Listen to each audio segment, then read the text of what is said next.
Hello there guys, welcome back to the Flying Birds channel. To your surprise, I've joined another league. This really became a result of the UPC and TCL both finishing prematurely.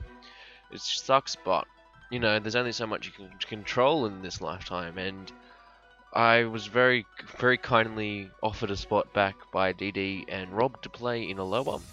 I am probably the highest ranked person from Kalos to be dropped down to Aloha in consecutive seasons, which is a bit of a shame, but at the same time, it's understandable, and I first of all want to give a massive shout out to Rob and DD for giving me another opportunity to compete, and to prove myself once again, as always.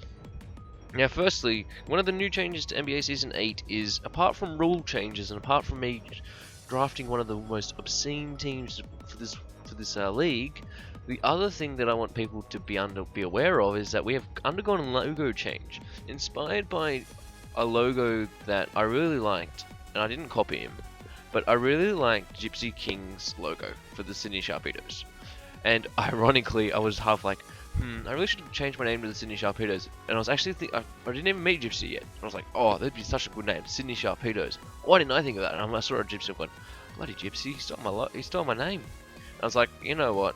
I'm gonna stick with the shift trees. You got to be loyal, because unlike some hoes, we are loyal here at the Flying Birds channel, and we wanted to go with a bit more Australian pride instead of just having the unique shield type thing. So based off the design of the Opera House, I decided to put the shift trees, you know, the point of the harbour. You know, we're the centerpiece. We're the one thing. You only come here for D-League to watch me. Like, what else would you come here to watch? Like, Grand and Glisco? 25 subs. Noobs, 35. Danny, 10. You know, it's just like throwing water on the fire. It's unkind to some of these people. But now let me just get into this. So what happened was, originally I planned my draft, and I was like, this would be such a cool draft. I sent it to Hale, and Hale's like, oh, you're gonna be in Kalos. I was like, yeah, probably. I don't know. And Hale's like, can I use this for Fook? I'm going, yeah, sure. Like, why wouldn't I? You know, why would I say it? Next minute, DD. Flying Bird, we are just going to say that you and Noobs will be in D-League this season. I just want to let you know, so if you have any draft plans. And then for the next hour, I'm at my uni open day. I'm just going, Hale, I'm in Aloha, I want my draft plan back. No. Oh, fuck you then. No, you mean fuck you idiot. And I was like, oh, bloody Hale. And so, me and Hale agreed I would get Tita if I changed my Mega. So my first pick was, I want to go for a Pseudo Sand team. The whole idea was to build this team around a Pseudo Sand or a Pseudo Trick Room team. And to my opponent's guessing, and that's you guys out there, you would have to guess what I'm going to bring and why. And is he going to bring Sand? Is he going to bring Trick Room? Is he going to bring no hazards? Is he going to bring hazard removal? Who knows? This is the many questions we ask ourselves here at the Flying Bird. What are we going to do next? What are you going to do next? So first up, Mon pick, I was numbers 5 in the draft, which is a bit high for my liking. Noobs was thinking about 7, but Noobs could have gladly swapped. At number 5, I took one of the best picks first, which was Tyranitar. I reckon it's one of the best Mons for League. It's a great Mon. It really has a nice niche to it, being Sand and Unnerve.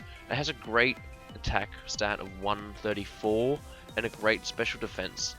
Lacking a bit of speed, but don't worry, Rock Polish and Dragon Dance are both options. And in particular, the main thing that Tita did was, my new Mega selection is only weak to one type. So people were like, I can calc this so it isn't Mega Guard Jump, it could be Mega Pincer, Mega Scissor. I don't know what other Megas are weak to 4 times type things. Mega Steelix? No, is it? Maybe. No, I don't know. Mega Charizard Y, he could have drafted.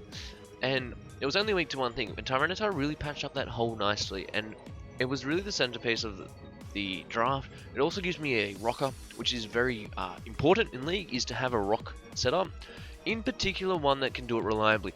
If you guys watch any of my draft recaps and things like that, or analyst work, I always tell people that sometimes it's not about how many rockers you have, it's about how reliable your rocker is. So, it's no good having a rocker that 9 times out of 10 is going to die in the first hit, and then you go, I don't have any rocks up, and the rest of my mods needed rocks to sweep. It was the chip damage I needed.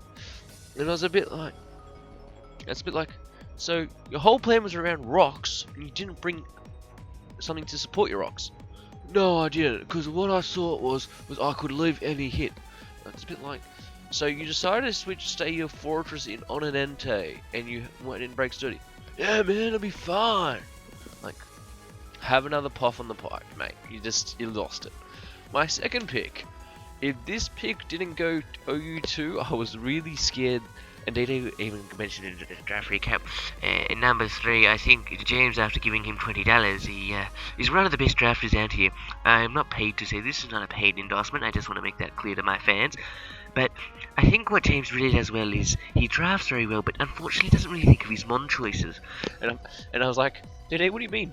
I don't need OU mons. And I got Mega Heracross. And everyone was like, oh, that does nothing, young friend. Oh my god. I'm like, And all the people in MBA were just like, did you draft Heracross? Yep. What do you get? Tyranitar. Oh, okay. What do you get second pick? Heracross. So guys, if you didn't watch any of my EV2 games, Mega Heracross absolutely decimates people by boasting that 180 attack stat. And in particular, the thing that made me really want to use it this season was the fact that you don't have to first turn Mega. You just have to hold the Mega Stone, which is a great rule which I believe more leagues should implement. I understand that when mons have like changed typings when they Mega Evolve, for example, Mega Altaria, Mega Charizard X, and Mega Aggron, I can see the importance of doing that, but Mega Pinsir as well, I can see the importance of rules like that. But in the same time, I feel like in League, it's so much more fun if you can run your, a non-Mega Stone. And the reason why Heracross was the first pick was Guts is a great option. Burn, yeah, nah, mate, take this. Base 95 speed, really nice to, if you have all Moxie, I can get a +1 boost, and then, hello there, boys and girls, welcome to Mega Heracross house. And, it really just excels at a mod in League format. It's probably my best mod I can use in League format. I've played a couple of games with it in the MB team, and it was just an absolute wrecker. Also, guys, let me just get up the nicknames for you, just so I don't forget. Where are my nicknames? 1 second, boys and girls. I need my nicknames, just so you guys are. Also, as always, shout out to Lewis, who writes my comments, writes my descriptions, tells everyone they're not peasants, that they do have some wealth to them, that the way I treat you is wrong. Bloody Lewis, just let me treat my fans how I want it. You got no fans, as Noobs would say, but Noobs, we're not on your channel, are we? Oh, short. Ooh, there we go. Let me just get up the nicknames for you. I'm pretty sure Pokemon, gotta catch 'em all, it's you and me. Okay, so this is Cabotero. My first pick was Gojira, being the Heracross, which is a great pick, I think, in my opinion. And now, the big boy, Big Daddy, the one, the only Shogun, my Landorus incarnate. If anyone has heard from Wyatt, it's one of the best mons in League format. That's why one of the best coaches in the NBA chooses it to represent himself, because it is one of the best. Yes, I can only use Sandforce, but when you have a base 125 attack stat, a base 115 special attack, a base 101 speed stat, which many people are like, that only paces base 100 by one speed stat, so it's not that impressive. It's not really. Well, when you put it like this, if you want to, send in your Charizard Y against me, instead of risking a speed attack, I go for a Rock Slide.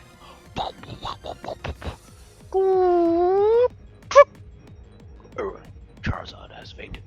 And those really just little crucial moments, like outspeeding base 100s, is something that people go, oh, no, I don't think you need to do that. And I'm like, welcome to my house. And Shogun really did that. He also was a really nice core because he's only weak to ice. Gojira is only weak to fighting. Cabotero is only weak to flying. And when you look at this team, so far, it covers up the flying weakness nicely with Tyranitar and Heracross, and it covers up the ice weakness nicely. And that's something that not many people understand here, is when you look at the team, you should be thinking to yourself, what does it do to better my team? And I'm looking at this team right now, going, damn, that is looking good. Next up, DD reckons I use this mon as one of the best. I just want to say that we saw last season in Kalos how well James could use this mon. In particular, drafting one of his staple mods in Galvantula, I can really see him doing a lot of work. He knows how to use sticky webs, and I'm really excited to see what he does again this season. DD, I completely agree with you. Slides over the $20. Thank you, friend. I can now go buy some ramen noodles. Okay, DD. You are kind, Master Budge. Give me my ramen. Slides another dollar. That is 7 packets of ramen. You are a good man, and now make Aussie dollar go up so I can buy more ramen. Yes, Mr. DD. Aragog again returns. It's a really important one in my opinion because it just means that you have to go into 2 mindsets with my team. I've alluded to the fact earlier I was running Sticky Web and I was running Trick Room. People will be like, You're flying there. You're so spelling your draft for me because Mega Heracross and Tyranitar and Landorus Eye don't get Trick Room and you're running Sticky Web and you just heard my video. I'm just going, yeah, okay, whatever, mate. Next up we have Glenleg, aka Alola Mola, aka Rob's first wife, aka I don't know what else is Alola Mola, aka the length of Falcon stories. Glenleg is one of the mons that I really was like. I was watching the Sneaky Sceptile. I was like, Sneaky Sceptile, what do you do well? Cancer car. And then just you see this air horn. Cancer car. Alright, mate, you know, you're alright. Cancer car. And I was like, oh, dang it. Fun fact, no one actually drafted Mega Sableye, so we can always draft Cancer Core if people want to see it. That'd be funny on the team, wouldn't it? Be like, Cancer Core! And it really is, I reckon, one of the best. I wanted to get wishes that were only 1 weakness, and nothing common already. So being weak to electric meant that Lando covers that weakness nicely, and also the fact that it's weak to grass. You have Mega Heracross. People look at me like, you're 5 months in and all you talk about is Kabutere. Is it the Stablemon? No, it's not actually. It's actually Alamola. I drafted this team just to support an offensive choice spec Alamola. I'm sorry guys, I know you're all gonna feel like let down, so then you're gonna be like, oh no, my heart is broken.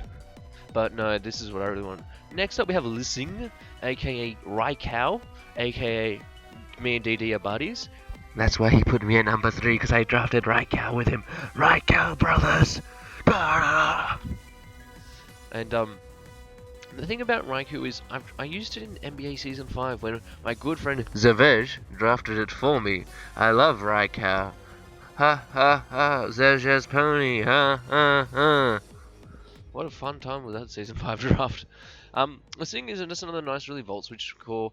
I just want to have a good Volt turn core. Lando and Lissing will be quite nicely, especially being in a UU pit tier. And when you can get something like as powerful as that UU3, it was a bit like offers on the table.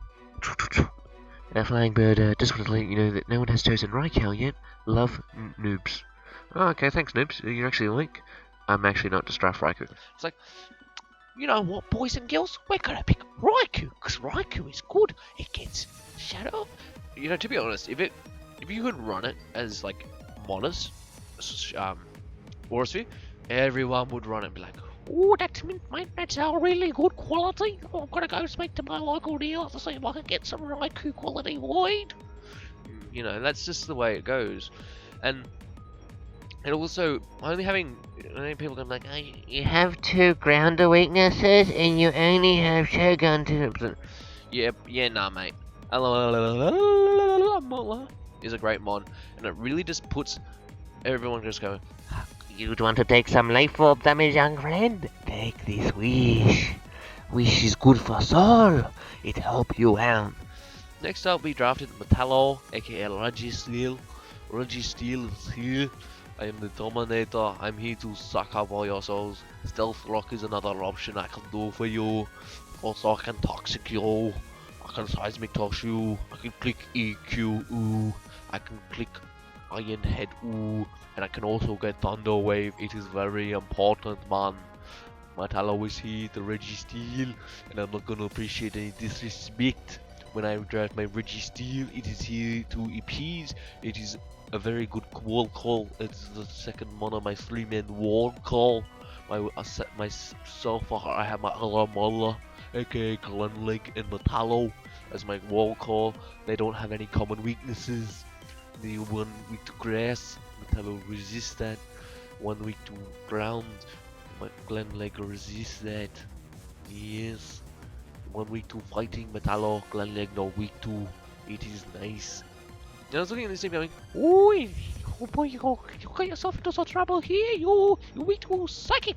You're weak to fighting type, so you need psychic. And I was like, alright, it's a wonderful kind of day. And I decided to draft Glade. That actually fits the song. No wonder Lewis called it Arthur. Ask your father. Now, Arthur's a really important mon for this draft. It is another trick room set. Thank goodness on the dock it doesn't show you how many trick room options you got, because we're about 35. Sips water casually. And Arthur's a really nice mon. I'm actually going to sneak Mega Stones on it just to piss people off. Because, like, there's nothing about I can't have Glade running a Mega Stone and just not click Mega Roll. Like, if Kabuteria goes down, I just want to make sure I can, like, set up another Mega. It's important to me. I need 2 Megas. It's VGC 2016 and the Flying Bird is in the semi-finals for Australian Nationals, and I can see him now. He's got Mega Heracross in Mega Glide against Talonflame. He's got this in the bag, boys and girls. I can just see it. I can just see it. Turn one. He's got it. He's got this. He's going for gold. Yeah, Arthur's a really nice type. Psychic Fighting, also a dark semi-resist, because it means that if you want to hit Arthur, whack! Arthur goes, hee, give me the... You know what you'll give me? No, Arthur, what do I give you on this wonderful kind of day? Arthur's just like, attack. And it goes, and just knocks out that kid, it's just gone, plunk! And we're just like, oh, Arthur, you don't disrespect me, man. It's a wonderful kind of day with Arthur. Please scare the cops away. It's a wonderful kind of day. So, next up, I was like, Emmanuel was like, Oh, you should draft Hooper. That's not bad. no wait, it'll be more like, Mexico, Hombre. Ese, you know what? You should draft Hooper. It's illegal. And I was like, oh, thanks Emmanuel, kind soul. I'll draft Hooper for you. I draft Ruben. Ruben is good. Ruben is seal of approval. Donald Trump like Ruben. And I was like, Oh, how do you know that? Mexico, amigo, how do you know that? How do you know Donald Trump like Ruben? I'm like, because Ruben's got those gold rings. oh, you true, man. Capitalism. And sorry to go political, but I thought it'd be funny. And Ruben is just there just to like annoy people. Trick Room. Being Psychic Ghost is a bit of a hindrance, but at least we can take U-turns. Also, being a 110 base attack stat, base 70 speed stat, like, it's not a massive speed stat, but at the same time, it can Trick Room, work into Scarf. And also, it's just a really important one for the team. It really does a lot of work, and really combines nice with Kabuteria, and also Gojira, because it means that I now have a Ghost Stone. Next up, we have Death Storm.